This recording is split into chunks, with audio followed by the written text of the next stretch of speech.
There is a quiet intelligence that operates beneath the surface of everyday life. It's not about having a higher IQ or memorizing more facts. It's a way of seeing the world, a method of thinking that allows you to navigate complexity, avoid common traps, and make decisions that consistently lead to better outcomes.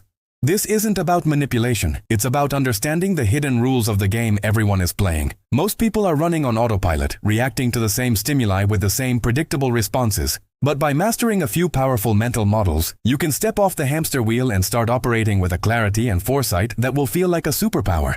This is about learning to think, not just what to think. The first and most crucial principle is to understand the power of second-order thinking. Everyone can manage first-order thinking, the immediate, obvious result of an action. If I yell, I get immediate attention. If I eat the cake, I get immediate pleasure. The problem is, most of the world's consequences live in the second, third, and fourth orders.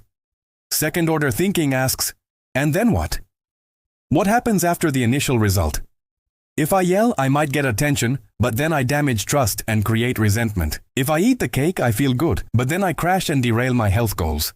While 90% of people are reacting to the first-order effect, you will be the one considering the chain of consequences. This simple practice, pausing to ask, and then what?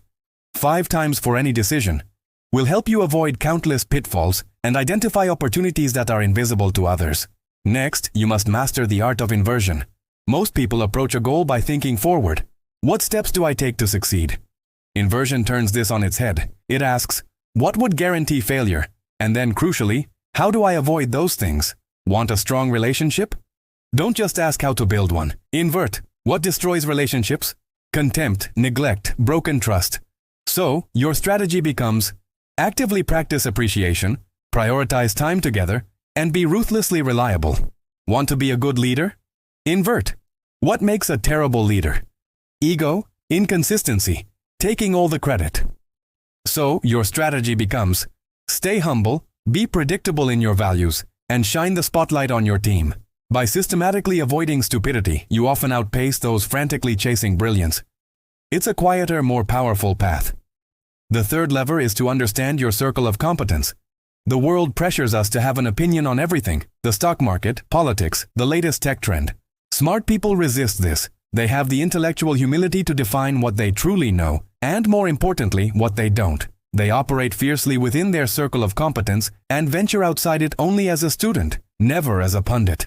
Warren Buffett and Charlie Munger didn't get rich by betting on every hot tech startup. They got rich by sticking to industries they deeply understood. While others lose money and credibility making confident predictions in areas they know nothing about, you will conserve your energy and capital. You will ask, do I have a genuine validated edge here, or am I just following the crowd?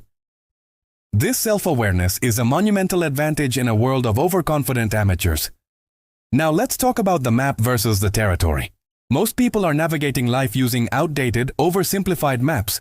Their map is their beliefs, their assumptions, their ideology. The territory is reality itself, complex, messy, and unforgiving. The person who outsmarts the crowd is ruthlessly committed to updating their map to match the territory. When reality contradicts their belief, they don't get angry or defensive, they get curious. They change their mind. They seek out disconfirming evidence. They understand that being wrong is a cost, but staying wrong is a tragedy. This is why they are less susceptible to propaganda, bad investments, and failed relationships. They are not married to their ideas. They are married to the truth. Your goal is not to be right, your goal is to get it right, and that requires a relentless commitment to reality, no matter how uncomfortable it is. Finally, we must address the narrative fallacy. Human brains are wired for stories. We crave simple cause and effect explanations for complex events. This is why we believe a company's stock went up because of a new CEO, or a relationship ended because of one argument. In reality, outcomes are often the result of complex, interconnected systems. The person who outsmarts 90% of others learns to see the systems, not just the stories. They look for feedback loops, unintended consequences, and underlying structures. They ask, what are the incentives here? And what is really driving this behavior? When everyone else is captivated by a compelling headline or a charismatic storyteller, you will be the one looking for the underlying mechanics. This allows you to predict trends, understand root causes, and avoid being swept away by emotional but ultimately shallow narratives. Integrating these models is how you build a latticework of mental clarity. It's not about one trick. It's about a new operating system for your mind. When faced with a decision, you'll run it through the filters. What are the second-order consequences? What would inversion tell me to avoid? Is this within my circle of competence? Am I looking at the map or the territory? What is the real system beyond the appealing story? This process is what separates reactive behavior from proactive strategy. It turns chaos into clarity.